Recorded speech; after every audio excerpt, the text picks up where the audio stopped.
Muchas gracias. Muchas gracias. Quería también agradecer en primer lugar a la Fundación Jiménez Abad y a los coordinadores de estas jornadas haberme invitado a participar y por supuesto, pues estoy encantada de hacerlo.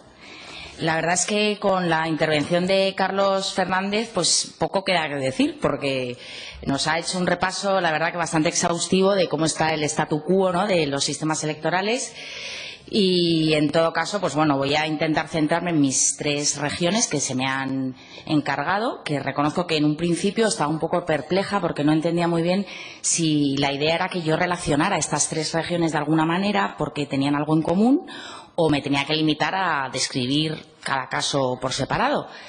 Pues bueno, decidí hacerlo por separado, pero luego me he dado cuenta que tienen muchas más cosas en común de las que puede parecer a primera vista. Por eso, pues voy a centrar la exposición primero en un repaso supersónico de los sistemas electorales de estas tres regiones. Voy a centrarme también en dos aspectos que creo que son fundamentales a la hora de examinar cualquier reforma electoral, que son la rigidez, que ha estado presente en el debate antes, la rigidez, es decir, en qué tipo de normas se regula el sistema electoral, que eso facilita o dificulta la reforma, y en segundo lugar el contexto político, porque también es fundamental, pues son al final los partidos los que determinan si se reforma o no un sistema, ¿no? Y por último vamos a intentar pues analizar si es que es posible, si hay algunos elementos que sean relevantes y que nos puedan orientar pues a una especie de teoría general, ¿no?, de las reformas electorales.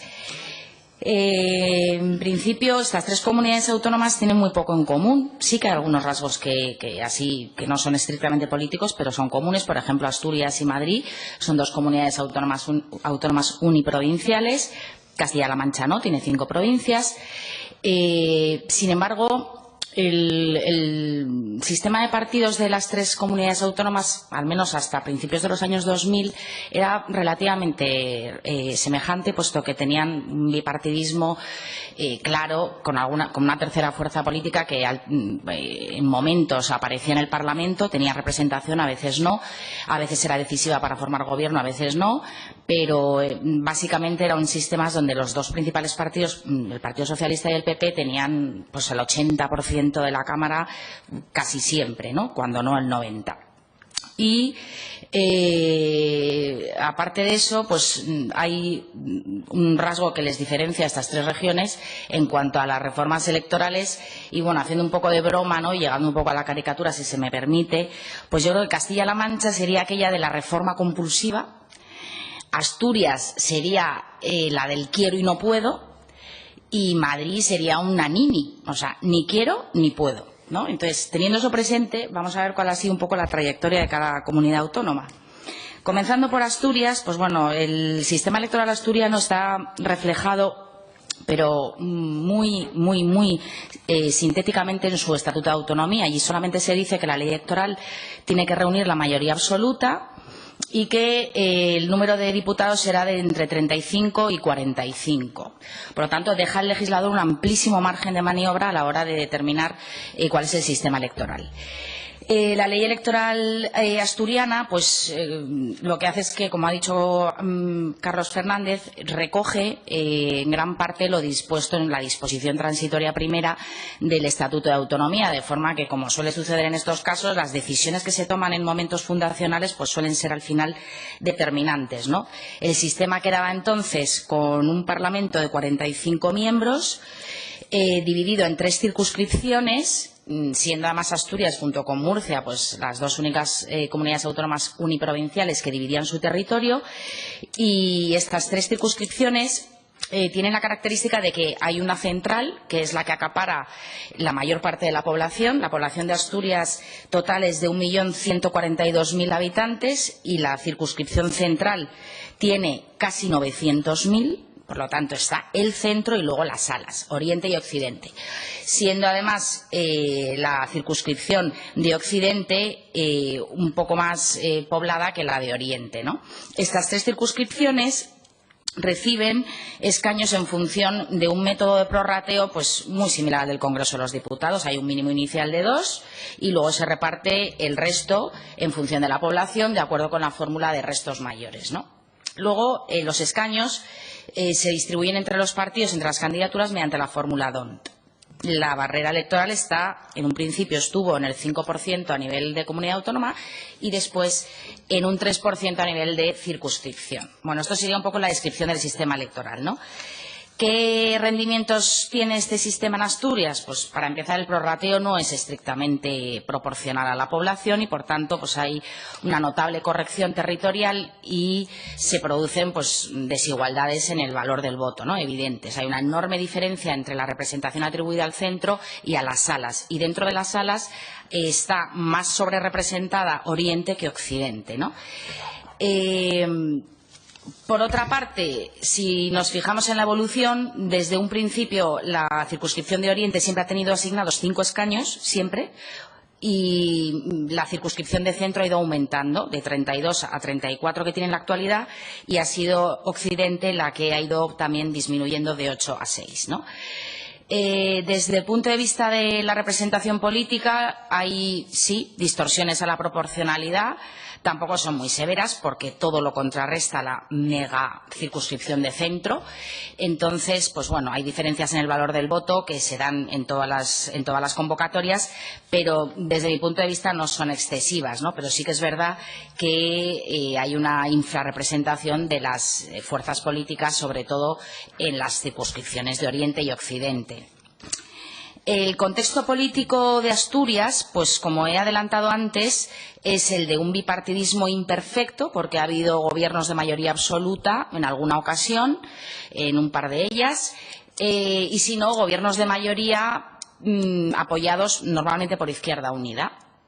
En el 2007 se recoge, digamos, el punto álgido de máxima concentración de votos, en el que el PSOE y el PP recogieron el 91% de los escaños de la Cámara. Por tanto, es que se ve claramente que había un bipartidismo. Sin embargo, la alternancia del PP en el poder era difícil, ¿no?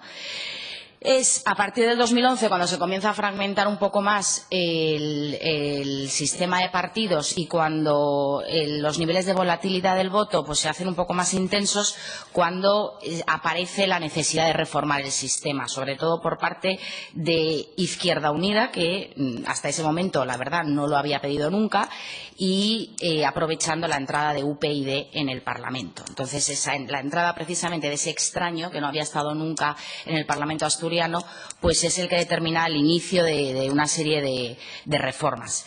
Todas estas reformas, los 2 intentos de reforma serios que ha habido en el Parlamento asturiano, han venido precedidos por una comisión de estudio. Y volvemos al tema de los expertos, y ahí han comparecido muchísimos expertos y han dado su opinión.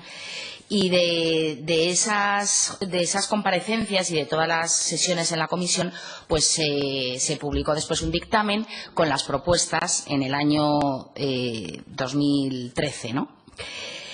En un primer lugar se creía ir a la circunscripción única estilo Murcia, pero luego el rechazo del Partido Popular y del PSOE, el rechazo frontal a ir a la circunscripción única, pues determinó que se fuera a otro modelo, y el modelo consiste en un sistema de prorrateo basado en 35 diputados que se asignarían a las tres circunscripciones, y los 10 restantes a través de un sistema de restos, una bolsa de resto que llaman, que se atribuiría a nivel región, o sea, a nivel comunidad autónoma. De esa manera se mejoraría la proporcionalidad y también se mejoraría la distribución de escaños en función de la población, el prorrateo, puesto que esos 35 escaños iniciales no requerirían la asignación de un escaño mínimo inicial, por lo tanto serían todos en función de la población, ¿no?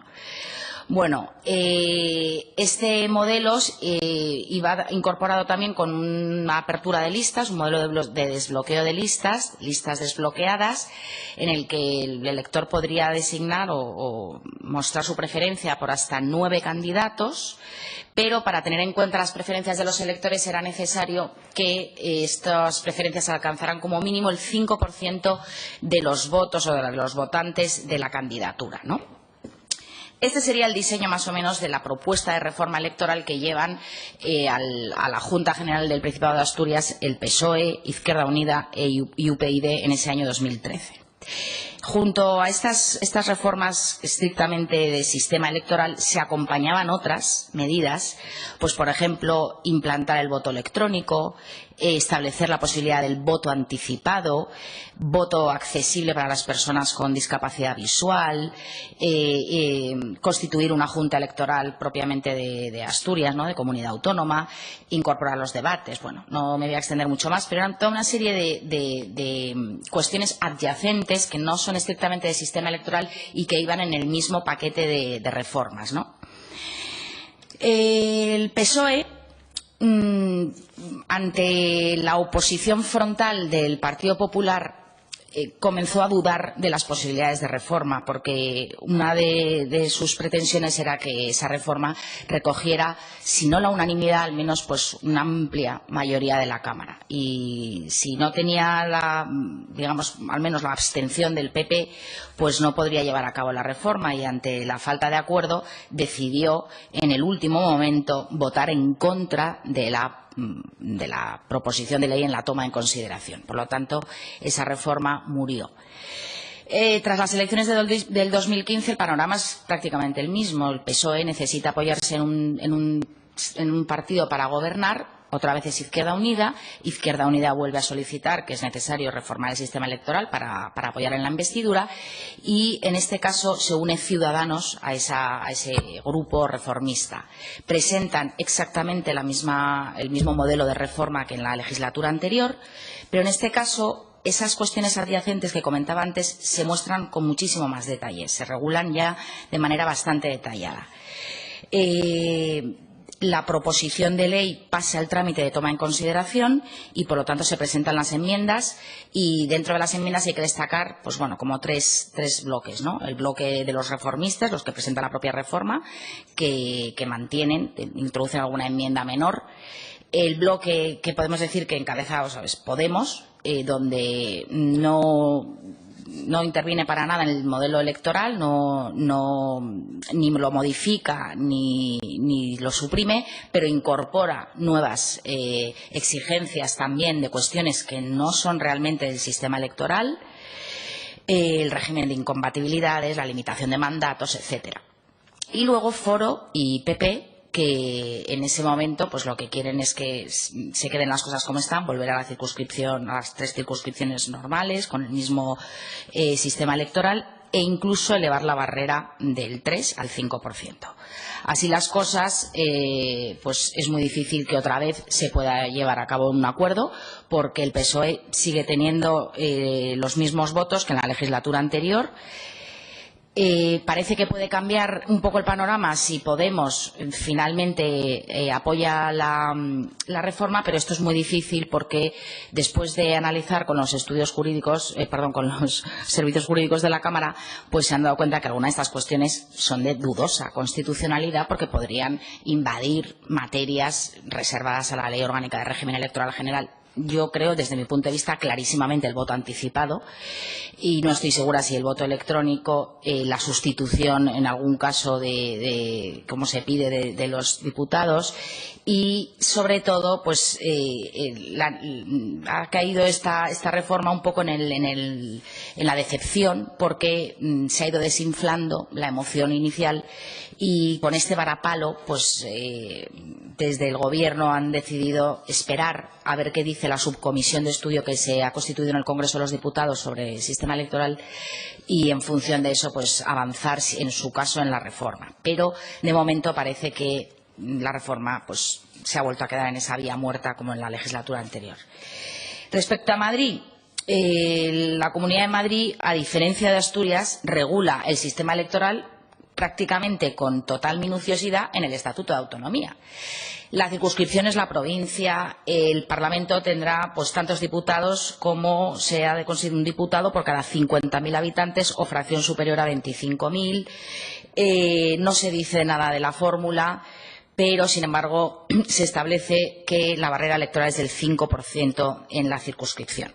Por tanto, determinando cuál es la circunscripción y ese tamaño de la Cámara variable en función del número de habitantes, pues la ley electoral lo único que ha conseguido concretar es que la fórmula electoral que se vaya a utilizar es la fórmula D'Hondt, y en cada convocatoria pues se tendrá que determinar el número de diputados que se van a elegir en función de la población. Este número de diputados ha ido incrementándose a lo largo de la historia, de la historia democrática de la Comunidad de Madrid, desde 94 en el inicio, en la primera legislatura, hasta los 129 que hay en la actualidad.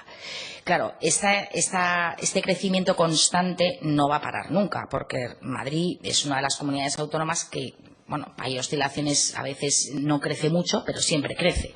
Por lo tanto, vamos a un incremento constante del número de diputados y de la Cámara. Y respecto a la pregunta que nos hacíamos antes de qué parlamentos queremos, qué van a hacer, etcétera, yo creo que es de una gran inseguridad jurídica el no saber realmente cuántos miembros va a tener la Cámara en cada legislatura. Porque, quiero decir, se va a saber, pero ha habido ya 2 reformas en la Asamblea de Madrid, 2 reformas, me refiero a reformas de obras, porque no cabían los diputados en lo que es el hemiciclo, ¿no? Entonces son cuestiones que parece que no tienen mucha relevancia, pero a mi juicio la tienen y mucha, ¿no? Porque, ya digo, de 94 a 129 son muchos diputados los que se han ido incrementando. El contexto político de la Comunidad de Madrid pues es parecido al de Asturias, un bipartidismo imperfecto. Izquierda Unida siempre ha estado presente, en alguna legislatura había algún partido más, pero es a partir del 2011 cuando hay una tercera fuerza que no es Izquierda Unida, que además entra con esas exigencias de reforma electoral.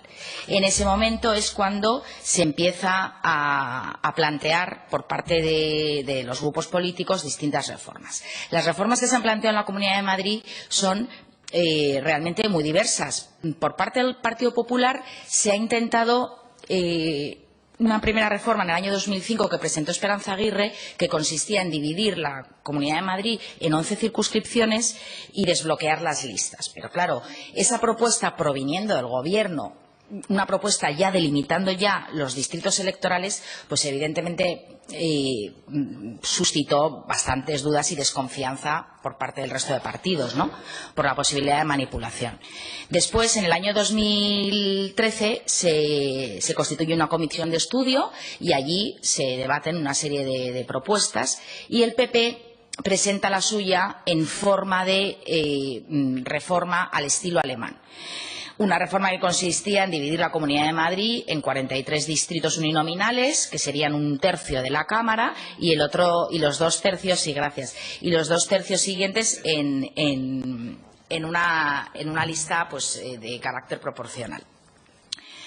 Esta propuesta, por estrambótica, tampoco tuvo mucho éxito, no cosechó prácticamente ningún éxito y el Partido Socialista se ha limitado en todas las ocasiones que se han presentado propuestas pues a rechazarlas porque realmente no tiene interés en modificar el sistema tal y como está, ¿no?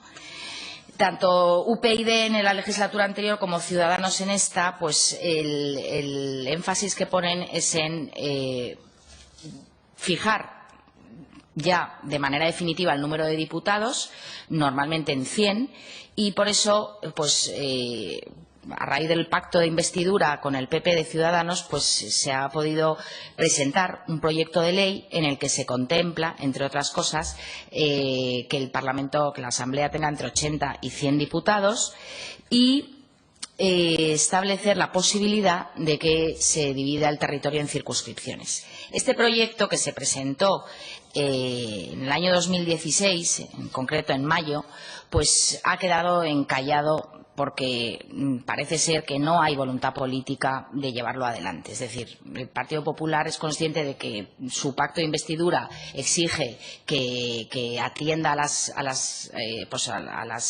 necesidades de reforma del sistema que le pide Ciudadanos, pero realmente no hay voluntad política. Por lo tanto, el proyecto está ahí, está sin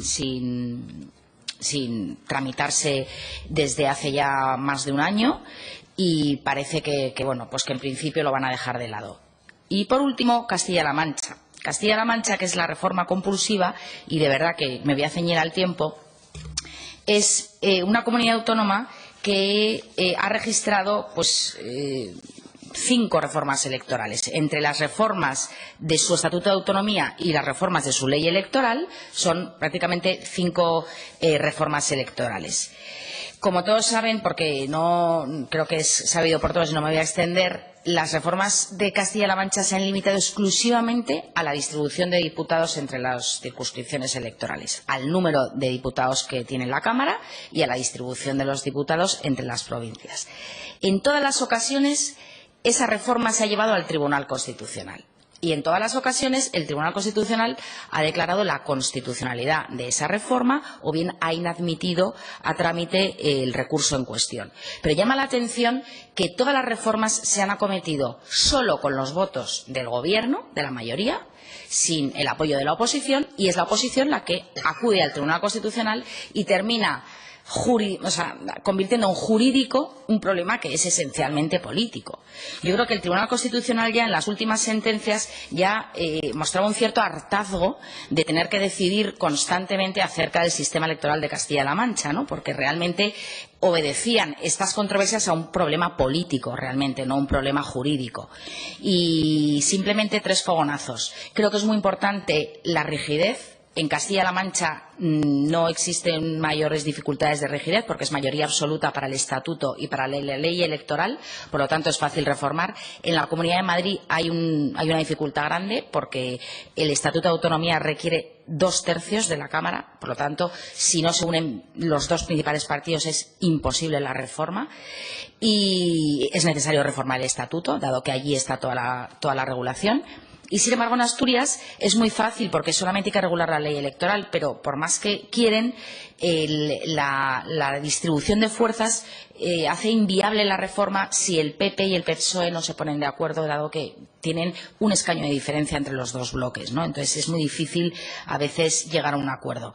Las reformas creo que son más fáciles si se delimitan en un único punto. Esto es lo que ha hecho que fallara en Asturias, el incrementalismo de demandas de reforma y que mezclan cuestiones que no tienen nada que ver con el sistema electoral, pues ha provocado que al final esto fracase y creo que de estas 3 comunidades pues es muy difícil que ninguna de las 3 vuelva a modificar su sistema, porque en Castilla-La Mancha a mí me parece que esto ya ha cristalizado y no creo que haya interés. Desde luego no lo ha mostrado el Gobierno, pese a que en su programa electoral lo llevaba, de momento no ha mostrado ningún interés en volver a reformar, en la contrarreforma. Y perdón por el tiempo, pues que eran 3, claro, hay que ser proporcional, ¿no?